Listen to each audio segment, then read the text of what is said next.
Hi, my name is Zoe Bonk, and I play Orlando in Orlando. Hi, my name is Kaylee Croft, and I play chorus number 2, Favilla, a sea captain, washerwoman, and Rosalind in Orlando.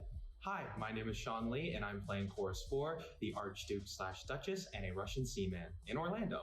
Hi, my name is Emma Coulson. I play Sasha in Chorus 3 in Orlando. Hi, I'm Gabby Ibrahim, and I play Marmaduke, Shakespeare, and Chorus number 1 in Orlando. Hi, I'm Abby Hussein. I play Euphrosyne, Elevator Man, Duffer, and an old woman, as well as the chorus. Hi, my name is Mia Pagliaroli. I play Miss Penelope Hartrop, Grimstitch, Clorinda, chorus, and salesperson. My name's Ali Waddell, and I play Queen Elizabeth, the amorous woman from the tableau, and Orlando in As You Like It in Orlando. Oh, all was confusion. It was at that moment she realized with a start the penalties and privileges of her position. Who was kept awake by a headache? Probably the line that's about being a little less vain of your mind and more vain of your person. There's a line like that in the show. He. A hand that had only to raise itself for a head to fall. Life, cried the bird. How to cook an omelet. Spectacular. Imaginative. Colorful. Gender fluid. Delightful. Vibrant. Time, wibbly wobbly, timey-wimey. Musical. Coffee. Tanya Rintoul's laugh. Water. Our stage manager, Lorelai. Probably energy drinks. Sugar. A sweater. Music. Orlando. Or the Russian seaman. Orlando. Washerwoman. Clorinda. Clorinda. Sasha. Probably the Archduke. Me. Elizabethan. The 17th century. I really like my costume for the 18th century. 18th century. The 18th century. 19th century. Probably the 19th century, I think. Yeah. I think I like the 20th century best. Hi, Abby. Hi, Janae. So, what challenges have you faced during this rehearsal process, and how did you overcome them? I think the biggest challenge has been figuring out how to deal with the different obstacles that have been thrown at us while we've been rehearsing. So things like we've had to rehearse during Zoom calls, we've had to rehearse independently online, and we've had to have a couple nights where we were working either without a director or without a castmate, and just learning how to be adaptable and relying on each other for our energy throughout those times. Thank you. Thank you. Hi, Zoe. Hi, Janae. So, what excites you most about this production and the role you're playing? What excites me the most about the production is that I find that in a lot of shows there is like the big moment or the big set piece or the big costume. That is not the case in Orlando. We have several of each, and I don't want to say too much about it so as to not spoil the show. But a good example is that the show takes place over several different centuries. And so a lot of us have a couple different costumes as we go through the centuries. I have 5 costumes. So I think that's just a good testament as to like, there's so much stuff going on in this show, and that makes me so happy and so excited to share it with everyone, because just when you think you've seen the big moment of the show, no, you didn't. There's more. And as for the role specifically, what excites me the most about playing Orlando is playing, for all intents and purposes, a gender fluid character. I don't think that I'm going to have the opportunity to do this very often. And so it is an honor that we are doing this show to begin with, and it is an even bigger honor that I get to be the one to take Orlando to the stage. So what would you say you have learned from playing this character? I think I walked into the start of this rehearsal process not just thinking, but knowing that I understood the character of Orlando very well and that I saw a lot of myself in him. I saw a lot of him in myself. But I walked in like knowing what I was doing and knowing how I wanted to play Orlando. But our director, Tanya Rantoul, she had a slightly different idea and some different suggestions on how she wanted him to be portrayed, especially at the start of the show, and to see that arc. And that was a challenge for me, and it was a very welcome challenge, but it was a challenge to take a character that I thought I knew pretty inside and out walking into the start of the rehearsal process, which was a little presumptuous on my end, and trying in a different way, and seeing like how I could use my knowledge of this character, this pre-existing knowledge, and apply it to take the depiction of the character further than I had originally intended to. And I think that I've learned about my abilities as an actor, and I've learned about the difficulties of time travel.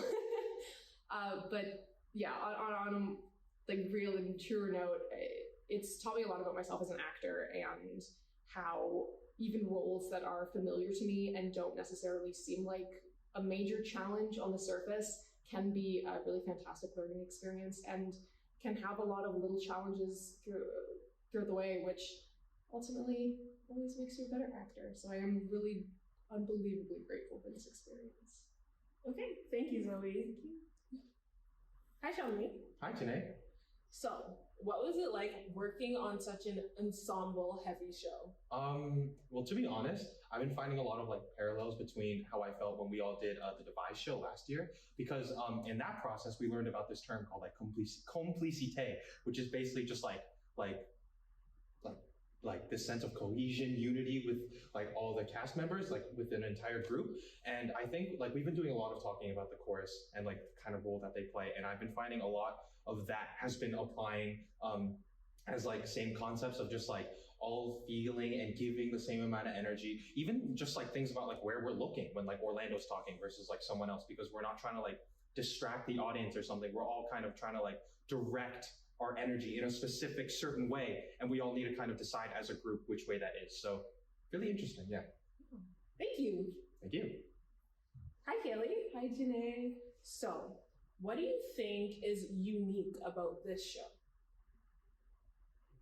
Honestly, I think the amount of imagination we put into things. We don't rely on realism for anything. We have to create it with our words, with language, with how we see the world. So I think a lot of it is just implementing these images onto blank spaces. So I think what's unique about it is how we're all so creative and passionate about each and every scene that we're in, that we get to build it up from the ground around us, basically. Okay, so what is your favorite memory from the rehearsal process? I have so many. We're allowed to experiment a lot. So at one point, I was a house, a sad house apparently. And then another time we wanted to look at being able to have horses. So I did like that trend where like you bring your hair into like a ponytail, and you just do this, and like someone was like riding on your back. So I was like, oh, I could do that. And like, I didn't remember that I actually had a ponytail for the show. So you could see it, you could not see it. There was also the time I was a fly, but I think just the memories of being able to experiment as like the most absurd ideas and just having a laugh. Yeah. Thank you, Kaylee. Thanks, Janae. Hi, you. Hi, Janae. So, what themes are meaningful to you from this play?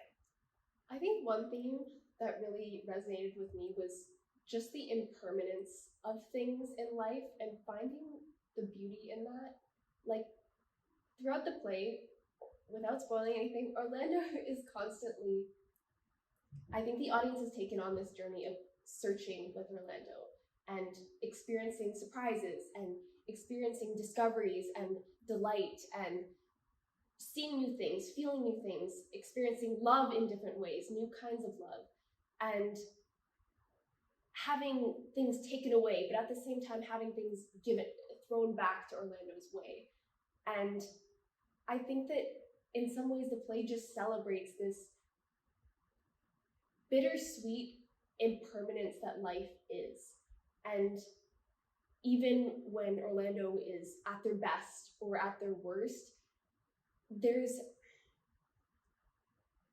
something beautiful but also melancholy about the fact that whatever they have in that moment will not be there forever. And yeah, I think that's something that I really resonated with. And Yeah. Thank you, Mia. thank you, Jay. Hi, Gabby. Hey. So, why do you think it's important to stage this play today? I think it's important to stage Orlando today because of all of the questions it asks us as an audience. It shows us different ways an identity can develop. Orlando starts as a man.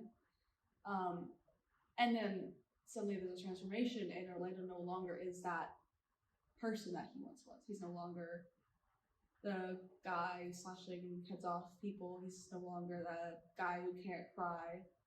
And I think today more than ever, we really ask ourselves, like, if we're not who we once were, then like, who are we now? And I think Orlando brings up this concept of there doesn't have to be one singular answer to anything, to the question of who am I, to what am I doing with my life, to what is the meaning, what am I supposed to be doing, what's the purpose. I think it really clarifies that there is no one purpose for anyone. You're not just a mother, you're not just a student, you're not just an actor even, you're more than that. And it's this big spectacular presentation that like you can be a mother, actor, and a student. That you can be more than one thing, and that's okay, and that there's nothing wrong with that, and that it's actually a really wonderful thing. And there's something really magical in the fact that life doesn't have any one sole thing to focus on. That there's just so much more to it than that. And it would be like an insult to life to like think that like there is only one really important, like if being an adult and graduating university was the only milestone you have, then like what would the rest of life be? Mm-hmm. And I think that Orlando just really highlights the fact that it's a journey and it's got its highs and its lows, but it's all important and it's all essential to experience. Yeah. Yeah. All right. Thank you, Gabby. Thanks. Hi, Allie. Hi, today. So, how has this rehearsal process helped you grow as an actor? I think it's really been an opportunity to like test what it would be like in a real play, to be a member of like an ensemble and to work with a director. And it's just made me feel like a lot more confident in what it's going to be like when I go out and do it professionally, because we all know each other and it's like a safe space and I can feel comfortable asking questions, but I'll know what I'm doing when I go out there. So that's really nice. Yeah. Great. Thank you. Hi, Emma. Hi, today. So, what was it like taking on multiple roles for this production, and how has that helped you grow as an actor? Yeah. So like I've said, I play Sasha in Chorus 3 in the show.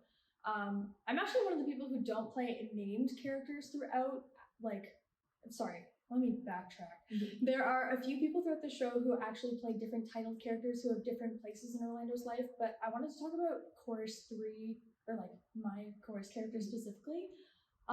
We actually go throughout the different time periods, we play different people throughout all of the scenes. So Orlando, or the Queen actually is a good example. The Queen has different attendants and servants, and we get to step into those roles as the chorus members. And it kind of helps to create the atmosphere and dynamic that is of the show, if that makes any sense. Like the chorus members act as a way to step into that world and create the world around the main characters, which I find is really fun. So getting to find that different physicality for both the attendants, and we do like a little village scene, although I'm Sasha in that moment, getting to find that flip between different physicalities, different perspectives, stepping into the show is really cool. And as an actor, it's definitely helpful because one of the main things I have trouble with is dropping in straight away. So this show is really pushing everybody in the show to just get into your characters scene by scene. I have moments where I'll be Sasha. I'm actually Sasha for 4 scenes consecutively, and then the next scene I have to switch to be an attendant and then flip back. Like, it's a cool